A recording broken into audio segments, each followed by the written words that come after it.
d'Harold Iman. Bonsoir Harold. Bonsoir. Alors on vient de le voir, une journée meurtrière au Pakistan. Comment est-ce qu'on explique ces morts? Alors le Pakistan est violent et depuis très très longtemps. Donc dans ce pays où il faut savoir que des centaines de personnes meurent chaque année dans des violences interconfessionnelles essentiellement sunnites chiites. Dans les mosquées chiites, on a l'habitude de recevoir des bombes pour les grandes fêtes et beaucoup de morts. Bon, alors ce qui se passe est peut-être dans la moyenne des choses, ni plus ni moins.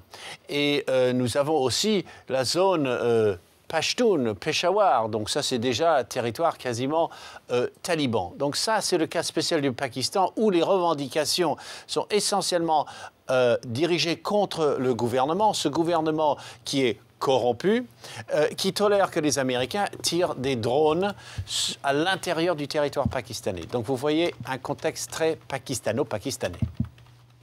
Harold, dans le reste du monde musulman, il y a quand même des manifestations très virulentes. Vous dites, Harold, qu'elles sont moins violentes?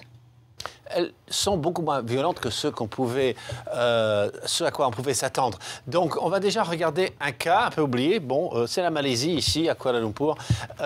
Là, c'est un peu étudiant, c'est un peu intellectuel et bizarre parce qu'ils n'ont qu'à peine remarqué la partie Charlie Hebdo de l'histoire et ils ont beaucoup de slogans anti-juifs. Les juifs doivent mourir, enfin des choses que j'ai vérifiées sur toute une série de photos.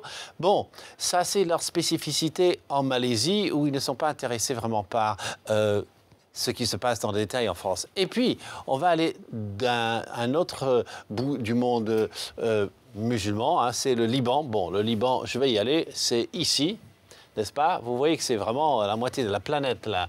Eh bien, là, le Hezbollah, qui est le gros parti des chiites, c'est ce tiers de la population libanaise, qui, depuis des jours et des jours, fait sortir des dizaines de milliers de militants qui ne cassent rien, qui font des slogans très durs, mais qui n'appellent pas directement à la violence. Et puis en plus, petit sous-contexte libanais, ils soutiennent Bachar al-Assad en plus, parce que le Hezbollah est le grand allié de Bachar al-Assad. Donc chacun mélange les histoires du film et de Charlie Hebdo dans son contexte national.